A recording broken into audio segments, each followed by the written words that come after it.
আসসালামু আলাইকুম। এখন দেখবেন সংবাদ শিরোনাম। নির্বাচন সামনে রেখে রোববার থেকে উত্তরের ৯ জেলা সফরে যাচ্ছেন তারেক রহমান। মা খালেদা জিয়ার শেষ থেকে শুরুর আকাঙ্ক্ষা ছিল।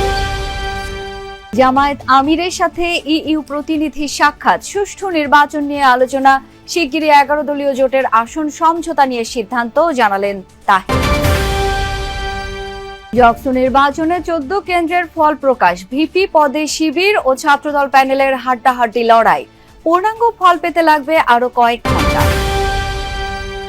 দেশ জুড়ে শীতের দাপট, কনকনে হাওয়া ও ভারী কুয়াশায় বিপর্যস্ত জনজীবন।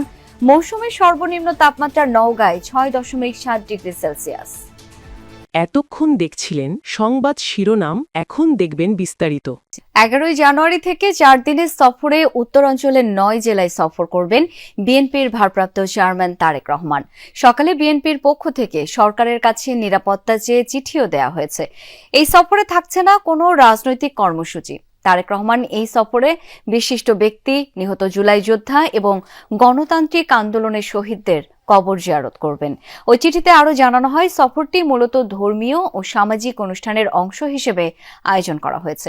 এক্ষেত্রে বাংলাদেশ নির্বাচন কমিশন কর্তৃক জারিকৃত আচরণবিধি কোনোভাবেই লঙ্ঘন করা হবে না। যারা দেশ ছেড়ে পালিয়েছে কিংবা নির্বাচনে বিএনপির প্রতিপক্ষ, তারাই অতীতে বিভিন্ন সময় আপোষ করেছে।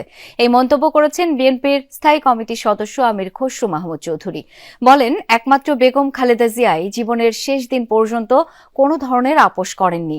দুপুরে জাতীয় প্রেস ক্লাবে খালেদা জিয়ার স্মরণে দোয়া মাহফিল ও শোক সভার আয়োজন করে জিয়া পরিষদ।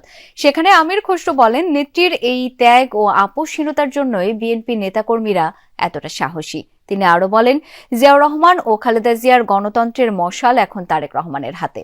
প্রত্যেকটি মানুষের জীবনমান উন্নয়নের জন্য বিএনপির পরিকল্পনা রয়েছে। একই অনুষ্ঠানে বিএনপি চেয়ারপারসনের উপদেষ্টা মোয়াজ্জেম হোসেন আলাল বলেন, নির্বাচনের সময় শান্তিপূর্ণ পরিবেশ বজায় রাখতে সবাইকে সজাগ ও সতর্ক থাকতে হবে। আজকে যারা পালিয়ে গেছে তারাও আপোষ করেছে। আজকে যারা আমাদের নির্বাচনে অংশগ্রহণ করছে বিএনপির প্রতিপক্ষ হিসাবে, তারাও কিন্তু এরশাদের সাথে নির্বাচনে অংশগ্রহণ করেছে। আপনাদের মনে আছে? একমাত্র বেগম খালেদা জিয়া এবং বিএনপি অংশগ্রহণ করেন। বিএনপি চেয়ারপারসন খালেদা জিয়া নেই, কিন্তু গুলশানের বাসা ফিরোজা কিংবা চেয়ারপারসনের কার্যালয় সবটুকু জুড়েই আছে তার স্মৃতি, যে স্মৃতি নিয়ে শোকের দিন কাটছে দল ও পরিবারের।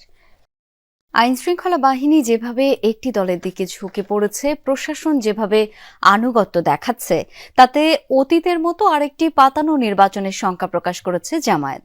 সকালে জামায়াতের আমির ডাক্তার শফিকুর রহমানের রাজনৈতিক কার্যালয়ে তার সাথে সৌজন্য সাক্ষাৎ করেন ইউরোপীয় ইউনিয়নের প্রতিনিধিরা।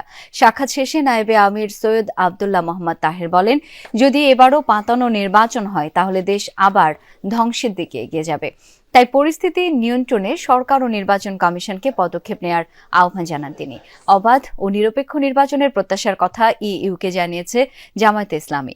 নায়েবে আমির বলেন, দল ক্ষমতায় গেলে সব রাজনৈতিক দলগুলোর সাথে সমন্বয় করে সরকার গঠন করা হবে। সুষ্ঠু নির্বাচনের জন্য সব ধরনের সহযোগিতা এবং ইইউ সর্বোচ্চ সংখ্যক পর্যবেক্ষক পাঠাবে বলেও জানান তাহের। এনসিপিকে 10টি আসন দেওয়ার বিষয়টিকে কাল্পনিক উল্লেখ করে তিনি বলেন, শিগগিরই হচ্ছে 11 দলীয় জোটের আসন সমঝোতা।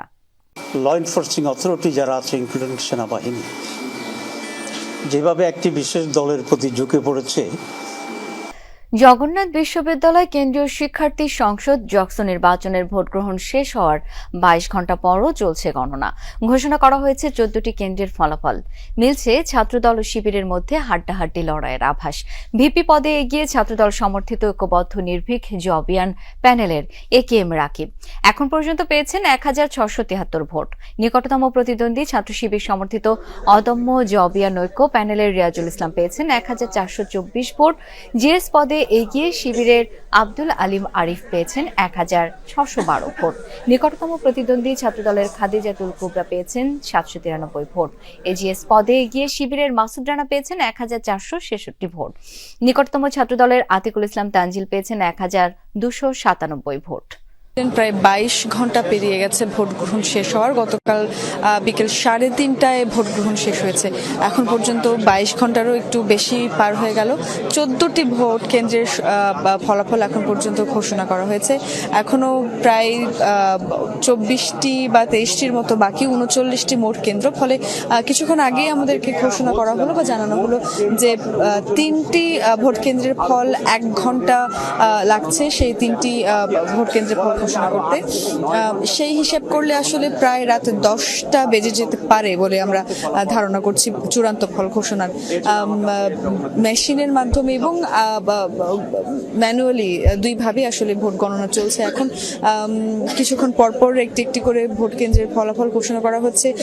14টি ভোট কেন্দ্রের এখন পর্যন্ত ফলাফল ঘোষণা করা হয়েছে। সেখানে 249 ভোটে ভিপি পদে ছাত্রদল এবং ছাত্র অধিকার পরিষদের প্যানেলের যেই প্রার্থী তিনি এগিয়ে আছেন এখন পর্যন্ত।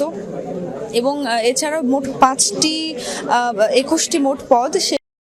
সারা দেশে তীব্র হচ্ছে শীত, কুয়াশা আর হিম বাতাসে স্থবির জনজীবন। আজ সর্বনিম্ন তাপমাত্রা রেকর্ড করা হয়েছে নওগাঁয় 6.7 ডিগ্রি সেলসিয়াস, যা এই মৌসুমে সর্বনিম্ন। বিভিন্ন অঞ্চলে ক্রমেই কমছে তাপমাত্রা। দেশের বেশিরভাগ জেলায় বয়ে যাচ্ছে মৃদু থেকে মাঝারি শৈত্যপ্রবাহ। আবহাওয়া অধিদপ্তর জানিয়েছে আগামী কয়েকদিন শৈত্যপ্রবাহ অব্যাহত থাকার সম্ভাবনা রয়েছে। সারা দেশে রাত ও দিনের তাপমাত্রা অপরিবর্তিত থাকতে পারে। বেলা বৃদ্ধির সাথে সাথে কোথাও কোথাও সূর্য উঁকি দিলেও উত্তাপ মিলছে না। ভোগান্তি বেড়েছে ছিন্নমূল ও খেটে খাওয়া মানুষের। দরিদ্র মানুষের মাঝে শীতবস্ত্র বিতরণ হলেও তা প্রয়োজনের তুলনায় অপ্রতুল। শীতের সাথে পাল্লা দিয়ে বাড়ছে ঠান্ডাজনিত রোগ ব্যাধিও। প্রতিদিনই নতুন নতুন রোগী ভর্তি হচ্ছে হাসপাতালগুলোতে। আজকে ঠান্ডাটা আগের দিনের তুলনায় অনেক বেশি, তারপরও কর্মস্থলে যেতে হবে তাই বেরোচ্ছে। ঠান্ডাতে গাড়ি চালাতে কষ্ট হয়, হাত টাত পড়ে আছে, যাত্রী কম, অনেক ঠান্ডা আজকে, আর তো অবশ হয়ে যাচ্ছে। এবার যুক্তরাষ্ট্রের ভিসা বন্ড তালিকায় উঠে এলো বাংলাদেশের নাম। এখন থেকে মার্কিন মুলুকে প্রবেশ করতে হলে জামানত হিসেবে গুনতে হবে প্রায় 18.5 লাখ টাকা পর্যন্ত। B1 কিংবা B2 ভিসার ক্ষেত্রে এই নতুন পরিবর্তন এনেছে ডোনাল্ড ট্রাম্প প্রশাসন। মঙ্গলবার দেশটির পররাষ্ট্র দপ্তরের ওয়েবসাইটে জানানো হয়, নতুনভাবে বাংলাদেশ সহ আরও 25টি দেশের নাগরিকদের জন্য প্রযোজ্য হবে এই নীতি, যা কার্যকর হবে আগামী 21 জানুয়ারি থেকে। উন্নত জীবনের আশায় বিশ্বের বিভিন্ন প্রান্তের অভিবাসন প্রার্থীদের সবচেয়ে কাঙ্ক্ষিত গন্তব্য যুক্তরাষ্ট্র। তবে স্বপ্নের দেশে যাওয়ার আকাঙ্ক্ষা পূরণের পথ যেন দিন দিন আরও কঠিন করে তুলছে ট্রাম্প প্রশাসন। দ্বিতীয় মেয়াদে যুক্তরাষ্ট্রের প্রেসিডেন্ট হওয়ার পর থেকেই অভিবাসন ইস্যুতে একের পর এক কঠোর নীতি গ্রহণ করছেন ডোনাল্ড ট্রাম্প। দেশের অভ্যন্তরে অবৈধ অভিবাসী বিরোধী অভিযান তো চলছেই, পাশাপাশি দক্ষিণ এশিয়া, আফ্রিকা আর লাতিন আমেরিকা